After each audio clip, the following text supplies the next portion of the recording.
Halo pemirsa, langsung dari studio IDX Channel Jakarta, saya Wiki Adrian hadir dalam Market Review, program yang akan mengupas isu-isu penggerak perekonomian Indonesia. Dan jangan lupa live streaming kami dapat Anda saksikan di idxchannel.com. Dan pemirsa, mari kita simak Market Review selengkapnya.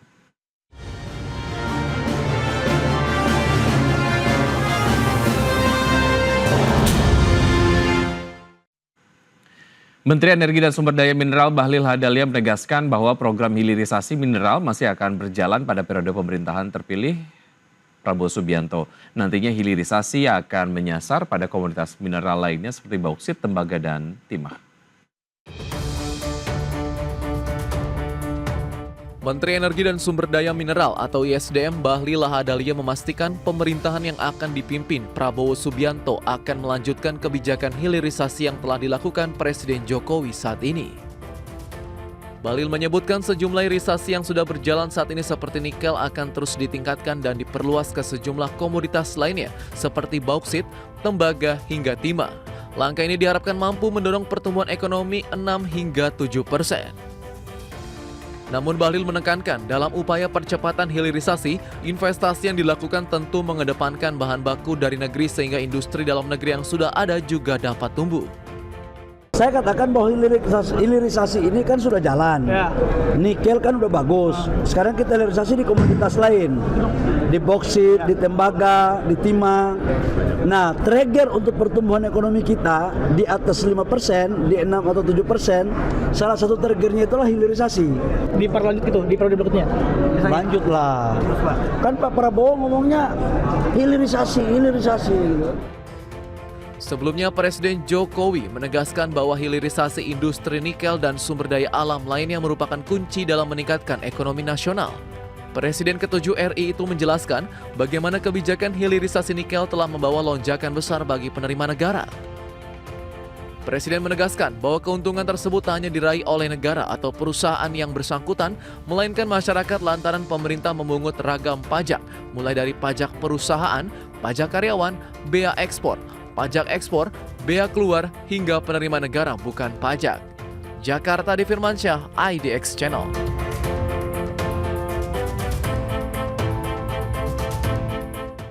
Ya, pemirsa, untuk membahas tema menarik kita hari ini di Market Review, hilirisasi nikel berlanjut di pemerintahan baru. Sudah tersambung melalui video conference ada Bapak Joko Wijayanto. Beliau adalah Wijayatno maksud kami, Dewan Penasihat Pertambangan Asosiasi Penambang Nikel Indonesia atau APNI. Selamat pagi Pak Joko. Selamat pagi Mas Vicky, selamat pagi pemirsa. Baik Pak Joko, terima kasih sudah bergabung bersama kami di Market Review. Semoga kita sehat selalu ya Pak. Terima kasih, salam sehat juga. Baik, semangat terus. Baik, kalau kita bicara mengenai nampaknya kebijakan akan diestafetkan begitu ya ke pemerintahan berikutnya terkait dengan hilirisasi dari nikel sendiri. Dan nanti juga kemudian akan diluaskan tidak hanya spesifik di nikel tapi ke bauksit, kemudian juga timah begitu ya. Nah, bagaimana Anda melihat gestur ini Pak Joko? Ya, hilirisasi bagi kami suatu keharusan. Kita mendapatkan pendapatan dari nilai tambah, dan nilai tambah ini kita pergunakan untuk membangun negeri tercinta menuju tahun emas. Mudah-mudahan ini bisa berhasil, tapi dari data-data yang kita miliki bahwa kontribusi dari sumber daya alam ini cukup besar, yaitu sekitar 8,2% terhadap PDB, dan kontribusi terhadap wilayah yang kaya akan mineral itu sangat signifikan, terlihat di 7 provinsi di daerah Sulawesi, kemudian di Maluku Utara, kemudian di Papua Barat. Sehingga kita yakin bahwa dengan hilirisasi ini kita perlu membangun ke depan apa yang harus kita buat dengan sumber daya alam logam yang kita miliki ini. Karena yang kita rasakan, kita sudah lakukan, tapi penyerapan pasar dalam negeri masih sangat lemah. Kalau kita lihat timah, produksinya 80.000, terserap cuma 9.000. Kemudian kita lihat copper, terserap 200.000 ton, produksinya sudah 1,2. Yang laris manisnya masih batu bara, dan nikel karena industri-industri midstreamnya sudah terbangun di daerah tambang. Nah, yang lain-lainnya masih menunggu untuk hilirisasi batu bara, sementara ini masih juga belum tercapai karena memang harga daripada hilirisasinya sangat mahal, dan mudah-mudahan di era Pak Prabowo ini kita bisa realisasikan karena kita butuh dimetil etana, DME untuk membuat alkohol, untuk membuat pupuk fertilizer ini berasal dari gas yang dihasilkan dari hilirisasi batu bara. Baik, artinya kalau dari pelaku di industri pertambangan sendiri melihat terkait dengan keberlanjutan kebijakan hilirisasi ini melihat positif begitu ya, dan bisa saja kemudian memaksimalkan hilirisasi ini, tapi PR berikutnya adalah bagaimana menciptakan market dan juga membuat si produk olahan ataupun hilirisasi nanti ini juga memiliki harga yang sesuai dengan yang diinginkan oleh market, karena sejauh ini ketika kemudian dilakukan hilirisasi harganya masih mahal begitu ya Pak Joko ya? Ya, kalau mahal sih tidak, Ya. cuman orang pengen beli barang Indonesia murah, sehingga dibuat aturan lah, ada harga premium, ada harga biasa gitu ya. Tapi kita berjuang supaya kita, walaupun produk kita masih seperti saat ini, kita akan mencoba untuk mencapai produk harga premium karena Baik. kita bisa mempunyai kelebihan yang memadai. Baik, artinya dalam proses hilirisasi ini teman-teman di sektor pertambangan tidak ada masalah sama sekali ya? Sebenarnya ada masalah, yaitu masalah pendanaan. Baik. Kayak bauksit gitu kan agak terhenti, kemudian juga batu bara butuh biaya tinggi, belum ada yang berani menanam. Kemudian keluar tuntutan dari dunia untuk menjalankan ESG, yaitu environmental stewarding, kemudian kita minta social participation dan governance. Ini agak sukar karena ini adalah landasan untuk menuju SDGs, Sustainable Development Goals, gitu ya. Yang artinya bahwa pembangunan berkelanjutan ini tidak ada yang tertinggal, no one left behind lah gitu kalau kata orang-orang PBB. Betul, dan dari lembaga pembiayaan juga mensyaratkan itu ya, jika kemudian tata kelolanya belum ramah lingkungan begitu, itu yang akhirnya membuat mereka enggan untuk memberikan pendanaan, khususnya untuk beberapa sektor terkait dengan pertambangan begitu ya. Kita coba sisir satu persatu, dari pendanaan untuk di sektor pertambangan begitu ya, sejauh mana teman-teman di sektor pertambangan memang sudah melakukan praktek operasional gitu ya di lapangan begitu yang kemudian sesuai dengan yang diinginkan oleh lembaga-lembaga pembiayaan gitu, agar pembiayaannya lancar sehingga kemudian teman-teman di industri pertambangan ini bisa dengan mudah begitu ya lompat kemudian masuk dan bergabung ke program hilirisasi yang akan dilanjutkan di pemerintahan berikutnya. Seperti apa Pak Joko? Ya, beberapa tambang yang sudah mapan sudah melaksanakan yang namanya energi bersih atau clean energy, seperti di Bali dia menggunakan hydro power plant, kemudian ada yang sedang berusaha mencampur energi baru terbarukan dengan energi konvensional yang menggunakan fosil, antara lain dengan merubah batu bara menjadi gas. Tetapi yang menjadi masalah industri kita, industri hilirisasi dari sumber daya alam ini diminta untuk membuka lapangan pekerjaan dan mengurangi kemiskinan. Dan ini antara pembiayaan energi dan dua hal yang saya ceritakan ini kira-kira kok tidak sejalan gitu. Karena kalau kita pakai energi bersih berarti kita akan membiayai industri kita mahal, sehingga kelebihannya belum tentu bisa mengurangi kemiskinan yang ada atau membuka lapangan pekerjaan yang ada. Gitu. Kemudian yang kedua, governance sebenarnya sudah dilakukan. Kita sudah transparan dengan adanya API oleh ESDM. Kita sudah mulai ada data streaming yang cukup. Tapi seperti sustainable report itu baru dimiliki oleh kurang lebih 34 perusahaan di Indonesia. Sehingga untuk menuju justifikasi bahwa kita sudah memulai ini juga perlu kampanye yang dari kita lakukan. Gitu. Baik. Kan kita Baik. sudah memulai, dan ini mudahan menjadi inisiasi bagi perusahaan-perusahaan yang belum mampu melakukan, bisa Baik. dijadikan model gitu ya. Ya, dari berbagai macam effort yang sudah dilakukan sejauh mana ini kemudian semakin mendekati ke penyelesaian permasalahan untuk kemudian meyakinkan lembaga-lembaga pembiayaan untuk memberikan pembiayaan kepada teman-teman di industri pertambangan agar langsung dengan mudah begitu ya bisa ataupun bergabung dengan program hilirisasi yang akan digalakkan oleh pemerintah di sektor pertambangan mineral. Kita akan lanjutkan usai jeda berikut ini Pak Joko dan pemirsa tetap bersama kami akan segera kembali.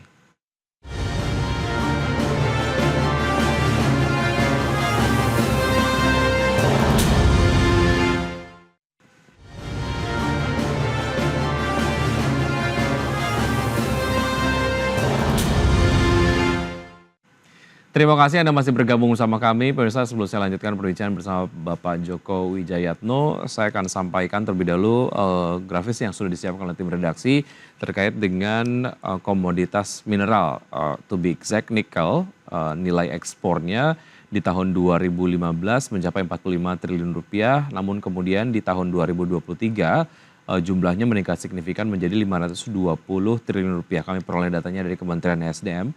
Dan berikutnya adalah kami juga tampilkan data mengenai cadangan dan produksi nikel nasional dengan potensi formasi pembawaan nikel seluas 2 juta hektar, 800 ribu hektar yang sudah tereksplorasi dan menjadi izin usaha pertambangan. Kemudian total sumber daya nikel Indonesia mencapai 17,7 miliar ton biji dan 177,8 juta ton logam. Dan cadangan nikel Indonesia tercatat mencapai 5,2 miliar ton biji dan 57 juta ton logam. Dan jumlah cadangan tersebut setara dengan 23% cadangan nikel dunia. Baik, sebelum kita kemudian spesifik membahas mengenai mineral nikel, saya ingin masih mengupas terkait dengan permasalahan di teman-teman untuk menikmati ataupun bergabung dengan program pemerintah yaitu terkait dengan hilirisasi di komoditas pertambangan mineral begitu ya, yang kemudian akan dilanjutkan di pemerintahan berikutnya dan juga diperluas ke komoditas-komoditas mineral lainnya. Oke. Berbagai macam upaya saya percaya ini sudah dilakukan Pak Joko untuk mempermudahlah pembiayaan supaya proses hilirisasi ini yang memang membutuhkan investasi yang banyak begitu sudah tidak lagi menjadi isu. Tapi nampaknya ini kemudian masih menjadi isu. Tapi sejauh ini effortnya seperti apa dan perkembangannya seperti apa dan seberapa optimis teman-teman merasa bahwa terkait dengan permasalahan di pembiayaan ini akan terselesaikan Pak Joko?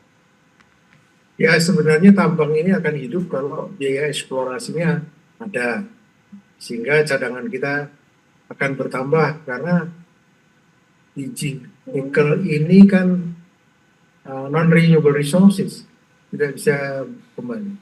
Jadi kita perlu pendanaan untuk eksplorasinya dan pendanaan untuk hilirisasi. Nah, untuk operasi penambangannya sebenarnya kita sudah maju, sudah banyak bantuan dari pengusaha yang menanamkan uangnya, banyak perusahaan batubara juga switch menuju ke nikel dan sebagainya. Kemudian juga perusahaan-perusahaan negara yang dari Cina itu menanam modal di sini dalam bentuk kerjasama seperti Tsingshan, Gunbuster dan sebagainya. Tetapi kita lihat bahwa hilirisasinya sudah selesai, tetapi sekarang midstream industrinya belum terbentuk. Karena nilai terbesarnya adalah di midstream industrinya. Itu bisa menawarkan keuntungan luar biasa kalau nikel, ferronikel, kemudian nikel mate, kemudian yang dengan HPAL bisa menjadi produk-produk bateri. Sedangkan di ikon 50% itu dijadikan stainless steel. Dan stainless steel-nya sekarang kalau sudah jadi mau dibikin apa? Ini masih tanda tanya apakah kita bikin pabrik panci seperti WMF di Jerman atau Schneider, apakah yang dari Inggris atau dari Solingen, itu kan punya nilai tinggi. Atau kita yang sehari-hari kita butuhkan itu alat-alat kesehatan yang masih jarum suntik untuk insulin aja satunya 2.500. Dan itu hanya dipakai sekali. Nah, kalau itu kita bisa gantikan dengan produk-produk yang kita bangun lewat industri midstream yang kita punyai, itu kita bisa menjadi Hanya memang memerlukan modal dan penelitian. Karena kita ketahui bahwa penelitian untuk perindustrian maupun yang lain-lainnya masih sangat kecil anggarannya di pemerintah kita. Mungkin Pak Prabowo bisa menambah anggaran penelitiannya Baik. sehingga kita bisa menemukan kebutuhan pasar yang paling aku lah begitu. Baik, Ya. terkait dengan berbagai macam pembiayaan yang sudah dilakukan sejauh ini dari Himbara juga kemudian mungkin sudah melakukan pembiayaan ke sektor pertambangan begitu, tapi kemudian jumlahnya ya belum terlalu ideal begitu ya karena untuk eksplorasi saja ini membutuhkan biaya yang sangat besar. Tapi dalam pengembangan hilirisasi Menteri SDM Bahlil Lahadalia menyampaikan pemerintah terbuka terhadap investor asing untuk berkolaborasi dengan industri dalam negeri begitu. Bagaimana Anda melihat ini juga sebagai salah satu solusi lah terkait dengan permasalahan pembiayaan dan juga nanti akan memaksimalkan hilirisasi di pertambangan mineral, Pak Joko? Saya melihat itu ungkapan yang baik dari Pak Bahlil, bahwa sangat ditunggu juga investor dari luar masalah hilirisasi. Dan masalah utamanya adalah mereka butuh bahan baku, kita punya bahan baku, dan juga kita punya kesempatan untuk menjual bahan baku. Nah sekarang tinggal bagaimana titik temunya, yaitu melakukan diplomasi seperti yang sudah dilakukan oleh pemerintah Indonesia kepada Amerika, kepada EU, dan kita juga berperan aktif lewat asosiasi-asosiasi yang di sini, kerjasama dengan para pemikir dari EU yang membuat konsep mengenai critical mineral dan sebagainya dalam rangka membuka ketertutupan di dalam investasi. Karena tanpa tambang, tanpa hasil tambang, kita tidak akan hidup. Jadi kita tetap dibutuhkan. Tapi supaya terjadi keterbukaan dan mereka betul-betul membutuhkan kan perlu dibicarakan. Baik. Dan inilah yang menjadi kunci kemampuan diplomasi kita yang tinggi sehingga kita bisa memperoleh foreign direct investment dengan mudah. Karena sebenarnya itu masalah subjektif. Kalau mau bicara nikel bersih, nikel kotor, tembaga bersih, tembaga kotor itu masalah subjektif sebenarnya. Baik. Tembaga is tembaga, nikel is nikel, timah is timah gitu ya. Dan produknya dibutuhkan oleh mereka. Kita sekarang bagaimana mempertemukan antara kebutuhan dan tuntutan mereka sehingga kita bisa memberikan kebutuhan-kebutuhan yang mereka inginkan. Betul, ya di sisi lain juga ini diharapkan dapat menjadi sebuah kerjasama yang dapat menguntungkan pelaku di dalam negeri, apakah itu kemudian buat pelaku usaha dan juga pemerintah juga begitu ya.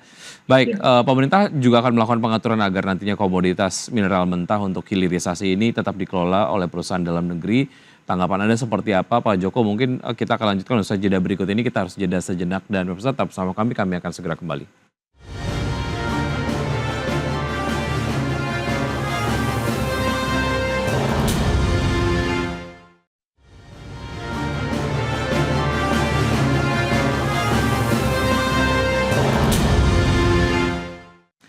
Ya, saya masih berbincang bersama Bapak Joko Wijayatno, Dewan Penasehat Pertambangan Asosiasi Penambang Nikel Indonesia atau APNI. Tadi disampaikan pemerintah akan melakukan pengaturan agar nantinya komoditas mineral mentah untuk hilirisasi tetap dikelola oleh perusahaan dalam negeri. Tanggapan Anda seperti apa, Pak Joko? Ya, diharapkan perusahaan-perusahaan dari luar bukan beli bahan baku, tapi buatlah pabrik di sini, membuka lapangan pekerjaan dan keuntungannya dibagi dengan kita, karena mereka bayar pajak, kemudian ada bayar karyawan dan sebagainya, sehingga pertumbuhan ekonominya bisa dipercepat gitu ya. Tapi kalau sekarang mereka hanya beli bahan baku setengah jadi, kita hanya menikmati nilai tambah yang ada dari bahan baku setengah jadi ya. Jadi kalau kita jadikan katakanlah stainless steel, itu baru 9 kali daripada nilai nikelnya gitu ya. Dan kalau kita bisa bikin mobil kan harga nikel 1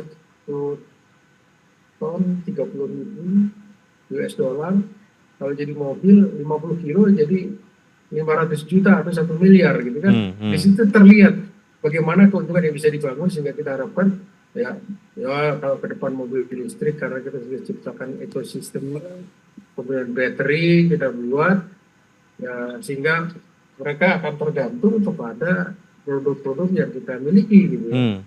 Ini yang kita harapkan bisa banyak nanti memberikan lapangan kerja dan juga pertambahan dan Baik. nilai tambah yang kita inginkan. Ya, satu poin penting yang juga tadi Anda sampaikan Pak Joko terkait dengan hilirisasi ini kalau teman-teman di industri pertambangan siap-siap saja gitu ya, tapi bagaimana akhirnya dapat menciptakan market di dalam negeri sendiri gitu. Nah, dalam rangka untuk mendukung penciptaan market dalam negeri ini supaya nanti hilirisasi maksimal dan serapannya juga maksimal, tidak kemudian ada barang menganggur begitu. Itu apa saja upayanya dan sejauh mana potensi market untuk ekspor sendiri untuk barang-barang hilirisasi di sektor pertambangan mineral? Ini juga mungkin bisa jadi salah satu jawaban lah ketika kemudian demand di dalam negeri nggak banyak tapi ekspornya cukup banyak ya disalurkan ke sana gitu. Ya sebenarnya kalau kita lihat supaya terjadi keseimbangan lah. Sementara ini kan negara-negara industri belum mau berbagi nih. Adalah bahasa-bahasa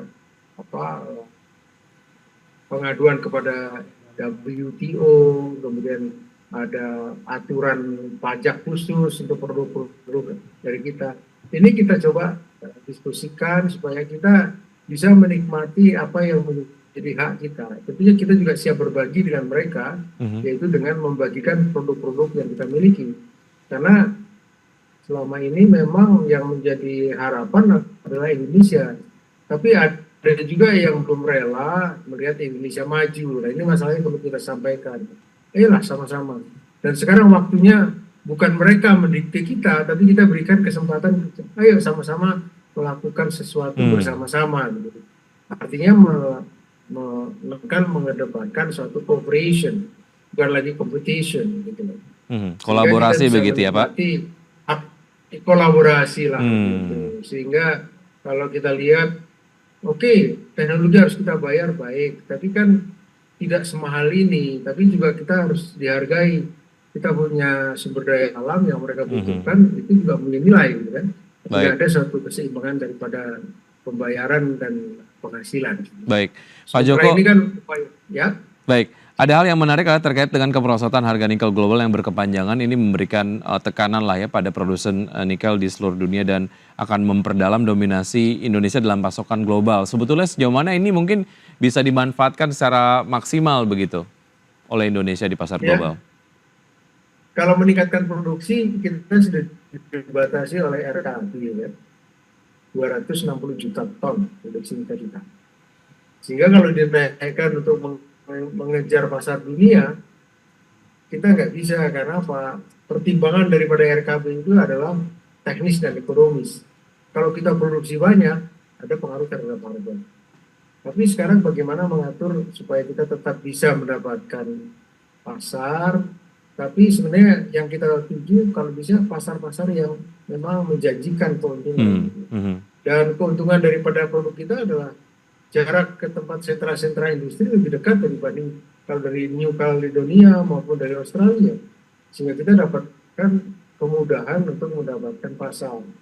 Cuman tentu kita harus melakukan pemenuhan kebutuhan pasar atau kebutuhan global yang itu tidak mudah. Tapi kita sudah berusaha, beberapa perusahaan sudah mendapatkan sertifikasi dari CMM, dari lembaga-lembaga sertifikasi bahwa produk kita sudah produk bersih. Tapi belum semua, itu baru sebagian kecil. 3 atau 4 perusahaan dari 2.500 tambang kan. Ini yang perlu kita dorong supaya betul. PR yang besar sekali begitu ya. Dan kalau juga pengawasan yang perlu dilakukan, yang ini merupakan tupoksi dari pemerintah. Karena pemerintah mempunyai inspektur untuk memeriksa dan jumlahnya masih sangat kecil, sekitar 600 orang untuk 2.500 tambang. Ya tambang satu ke tambang lain jaraknya 500 kilo. Ya perlu dipikirkan bagaimana membangun sistem agar kontrolnya bisa self-assessment, kemudian diverifikasi oleh inspektur atau bagaimana. Yang mengetahui adalah beliau-beliau yang di regulator. Yang kedua adalah kemudahan di dalam regulasinya, juga membuat kemudahan untuk usahanya. dan juga kepastian berusahanya harus kita ciptakan sehingga kemudahan berusaha akan semakin baik di Indonesia. Baik, oke. Pak Joko, yang paling penting adalah bagaimana sebetulnya menciptakan ekosistem ya dari teman-teman memproduksi pertambangan mineral ataupun produk-produk pertambangan mineral di sisi market juga menyerap dengan maksimal. Kemudian pemerintah sebagai salah satu bagian dari ekosistem ini juga memberikan dukungan lah. Kalau kita lihat skupnya secara lebih besar, proyek strategis nasional terutama menjaga rantai pasokan industri baterai electric vehicle yang rentan terhadap volatilitas harga, risiko geopolitik, kemudian juga ada disrupsi teknologi dan kebijakan proteksionis pemerintah negara lain. Seperti apa itu kemudian menjadi challenge ke depan, Pak Joko? Ini pertanyaan saya yang terakhir, tapi kemudian mohon dijawab dengan singkat karena waktu kita terbatas. Silakan Pak Joko. Ya, kita harus mencoba meningkatkan penelitian kita satu. Kedua, kita coba sesuaikan penelitian kita dengan tuntutan pasar. Tiga, aktifan akademisi atau pentahelix yang ada di Indonesia. Karena semuanya akan mempengaruhi perjalanan dari industri kita. Jadi kita perlu tanggap terhadap tuntutan global, tapi juga jangan meninggalkan kearifan lokal. Kita adanya begini, ayo kita perbaiki tuntutan global dan kita sesuaikan dengan kemampuan kita, sehingga kita bisa memenuhi mereka apa yang mereka butuhkan. Karena pasti mereka butuh kita loh. Baik. Mining for life. Semua orang butuh untuk mining for kehidupan lah. Itu Betul. saya yakin. Dan yang paling penting adalah bagaimana sebetulnya juga dari pertambangan mineral ini dapat memberikan kontribusi yang lebih maksimal kepada pendapatan negara dan juga serapan tenaga kerja begitu ya seperti yang Anda tadi sampaikan. Pak Joko, terima kasih sudah bergabung bersama kami, waktu kita sangat terbatas. Kita berbincang lagi lain waktu ya Pak Joko ya. Ya, saya nunggu undangannya Mas. Baik, Diki, baik. Karena sudah Lama nggak ngobrol ya Pak. jarang. Baik, Ya, oke. kita berbincang lagi lain waktu Pak Joko. Terima kasih, sampai jumpa. Sehat selalu. Ya, terima kasih para pemirsa, terima kasih Mas Vicky. Baik, ya pemirsa jangan beranjak dari tempat duduk Anda karena saat lagi kami akan membahas hal lain mengenai pembelian rumah bebas PPN yang diperpanjang hingga akhir tahun 2024. Kami akan segera kembali.